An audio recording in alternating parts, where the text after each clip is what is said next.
So with you saying you fill your days out quite a lot, what other stuff do you do with your day-to-day life? So I work now. Yeah. Been doing that for a couple of years. It's only part time, like literally 10 to 15 hours a week or something. But it's a lifesaver as well. Yeah. Because I didn't realise actually how much I missed work, which is a really weird thing to say. But going back into that kind of, I think just having something, I know what I'm doing just about, and to be able to contribute back and help a little bit. So what is it that you do? I work in a GP surgery, just doing them locum admin. Okay. So just behind the scenes. It's really flexible. I can go in whenever. That's good. Do what hours suit me. I'm very lucky on that because my sister works there. Okay. So she helps secure that for me, and just to be able to go back and feel part of a team. Yeah. I think is quite important, and just I think there is still a stigma with like work, and when I've spoken to other people, they seem surprised. I was like, it's not, it shouldn't be. It's everyone is the same. Everyone's capable of doing whatever they want in their life. Like people can still do day-to-day things. Yeah. But there still seems to be like a little bit of a stigma about it, which I think is a shame. But I think it's becoming less and less. Is that something you've personally experienced? Like any of that stigma, like?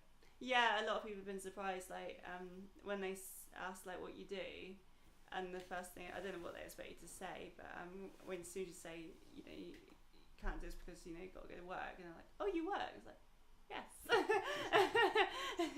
Because I think I can still, I'm lucky to still be able to do it, so I want to just to keep my brain active and to keep just to feel part of a team again and go out and about and just learn new skills, because I had no idea what I was doing. That's good. It's good to challenge yourself. Yeah, it was a massive challenge, and like as soon as I said like GP surgery, I was like, oh my gosh, this is daunting, because it's like dealing with like other people, and things like that, and I was really worried about it. But yeah, I do like to challenge myself and keep myself on top of stuff. Yeah, that's good. Yeah. Do you find like when you came to the job and that, was there any sort of, you say they're flexible with hours and that, like were they quite understanding of the injury? Have they like made any sort of adaptations, or have they even needed to, sort of thing for you? Luckily, because we're at a GP surgery, not a lot is needed to be doing. I have contacted Access to Work because the doors aren't automatic. But turns out the regulations have changed lately, so they can't actually, unfortunately, do adaptations to the building. But I'm lucky in that the staff are really helpful, so they will get the doors for me. They don't mind at all, and they just make it seem seamless. And where I can't like go to the canteen, they will just make me drinks or whatever. And when my sister's there, she'll we'll do like lunches. Yeah, you make us soup, don't you? To take in, and she heats up the soup. Yeah, the little fat lunches are taken for us. I think that's why she lets me work there. I come with food. It's always a good bargaining tool. Yes. So yeah, how long have you been working there for now then? 2 and a bit years. No. Yeah. Is this something you want to carry on doing, or is there any sort of aspirations or work that you want to do? I'm doing an open uni course 2 years into that as well, actually, on psychology and counselling. That's a 6-year course, so we'll see how that goes and see how I'm feeling by the end of it, if I'm absolutely sick of psychology. But if not, I would like to be able to help people and do maybe like the counselling side of things. It's basically just seeing what happens, how life pans out, because we want to do a bit of travelling, don't we? And see what's out there and see the world. Definitely, which you know about. Yeah, do it quite a bit. So, but yeah, so that's interesting with the psychology. Is there a specific sort? You say you want to help other people. Is that like anything to do with the sort of spinal injury side of it, or? To start with, I thought it would be, and then doing the course, because it opens up different avenues like as you're learning and going. So actually, I'm quite interested in the whole, like mental health side to help people. That's what's gained my interest at the moment, and how like your brain cognitively works and things. I did a health-based module last year, which was quite interesting, and it was literally, there was a bit about spinal cord, like one of the modules was on that, and that's actually the one that I scored the worst in. Which is really ironic. But that was just about how the body works and the association with the brain and that was quite interesting. So at the moment I thought it was just going to be pure, but I think it's just open to seeing what other modules grab my interest the most and going from there, because if I enjoy doing it, then that'll make it easier to help definitely others. So I'll go back to when we were talking about your house, because obviously once you moved out of your nan's house, you went into your own house. Sort of, what was that experience like? Was the house adapted or anything already, or did you have to do a lot to it? So I bought the house in 2015, and it was already a bungalow. It was actually Nick's parents' house, but it was all a bungalow, and it was pretty wide doors. But since then, they've pretty much revamped the whole thing, haven't they? Nick, he doesn't even recognise it inside at all, do you? No, it's totally different. It's got a new kitchen. It's got a new living room. Widened corridors. Automatic front door and back doors.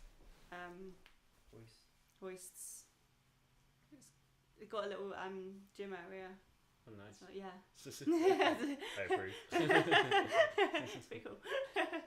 We're getting to use it a bit more, aren't we? Yeah, every other day we try and go in there and just spend about a couple of hours in there together. Yeah. That's good. Yeah, it's a good routine. Yeah, it saves having to because when you have to go out to a gym, I find that I was really struggling. Because not all gyms are that accessible, or no, the everyone active one that not everyone active, the Bridport one, I can't remember what. I don't think it was everyone active, but the Bridport gym was quite accessible. Luckily, they had like a little wheelchair handbike and stuff as well, which was really cool. But it was just in the winter when it was dark, and I was like, oh, finish work and got to use the gym. It sometimes can be a bit of a struggle to get the motivation to go. Yes. And because it's at home, you also combine your uni work with FES bike. Yeah, I'm just sat there, just like reading the book Yeah. on my FES bike.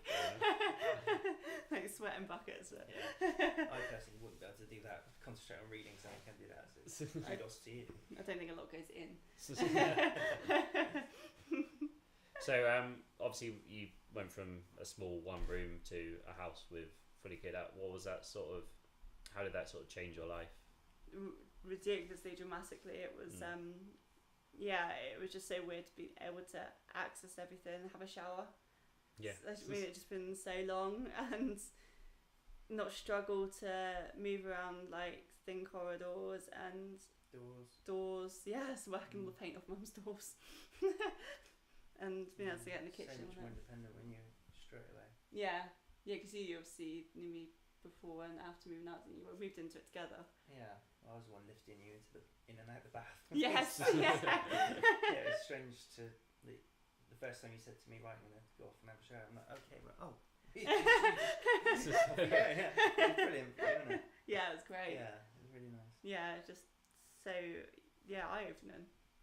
Yeah, because my mum's recently had hers redone on the inside. Like, she had quite a big extension put on as well, and before it was very narrow corridors with carpet, and it's like which is the worst thing if you're in a wheelchair. Yeah. So, and like now I was like, blimey, just being able to turn around is a big difference. But she's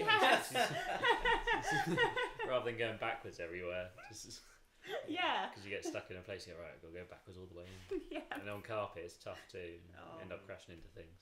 Rugs as well. Yeah. They are the worst. Yeah, you start curling up on you. Yeah, your front casters get caught, you're pushing the rug, it's like, oh no. Yeah, I do notice a difference now when we go to mum's. I'm like, why is I finding this so hard? Like, yes, you've got carpets. There's quite a thick one as well. Yeah, because my girlfriend says when we move in together, she wants carpets in the bedroom. I'm like, no, we're not having a carpet. No. You can have a rug that you take away every time I'm in the room. Yes, yeah. I'm settled for that, but no carpets. Yeah, it's all wooden floor, please. Yeah, we've got none of that over here at all.